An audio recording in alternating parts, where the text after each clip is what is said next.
Dr. Hamre, CSIS President and CEO, Ambassador Sasae, JAYA President, distinguished guests, ladies and gentlemen.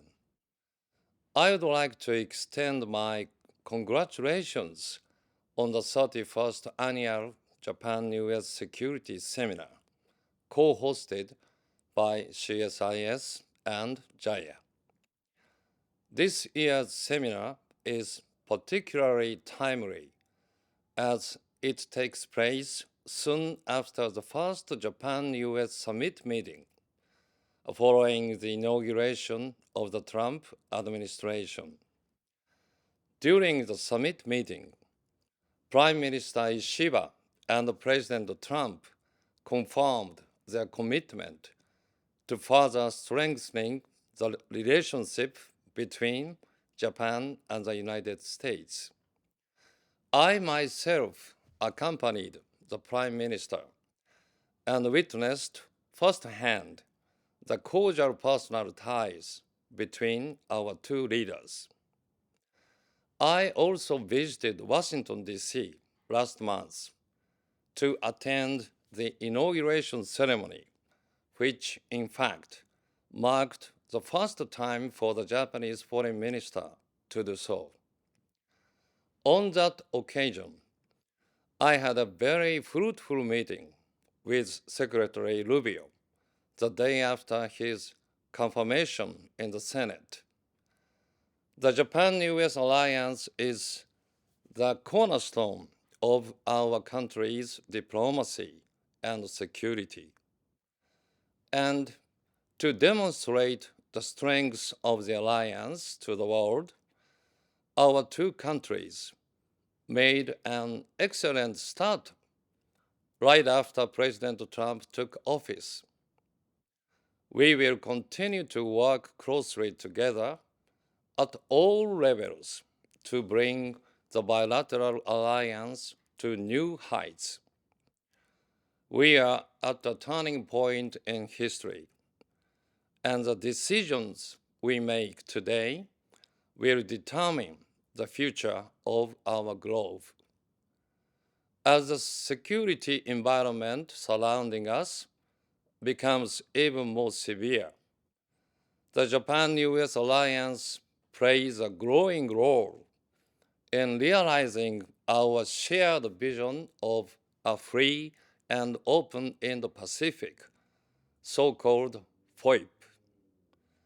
In this context, I believe that the following three perspectives are important for further modernizing the alliance.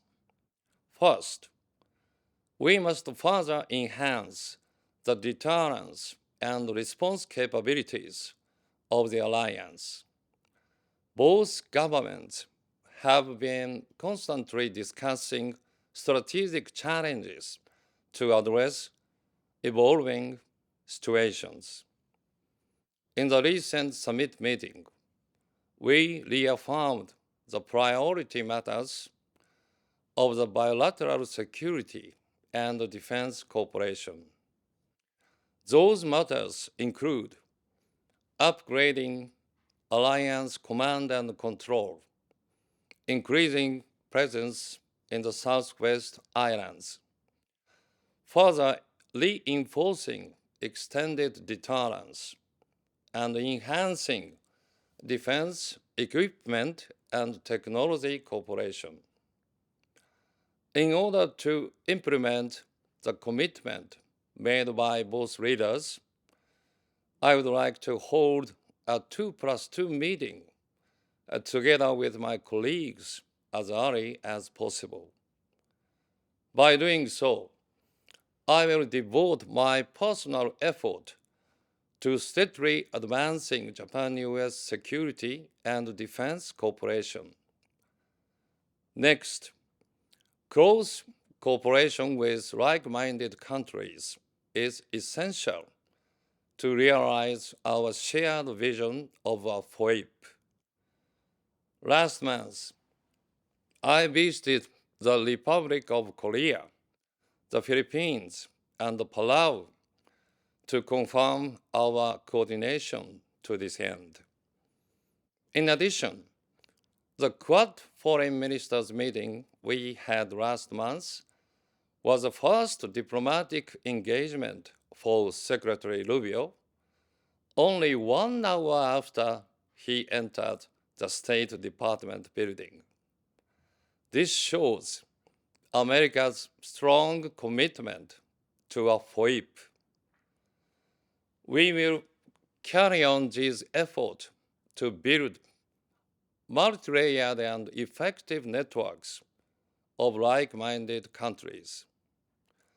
Last but not least, we need to address emerging demands of this new era to further develop the Japan-U.S. alliance. The boundaries between peacetime and contingency have become increasingly ambiguous in recent years. It is necessary to deepen discussions on security, including from an economic perspective, while working with various stakeholders, both governmental and private.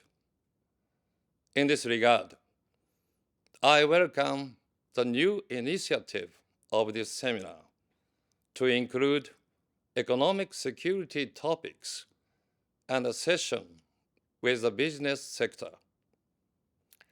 I hope this will help expand the network of Japanese and American experts who shape public opinions on security issues in the Indo-Pacific region.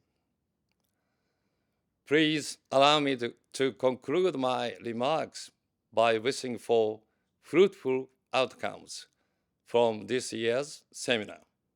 Thank you.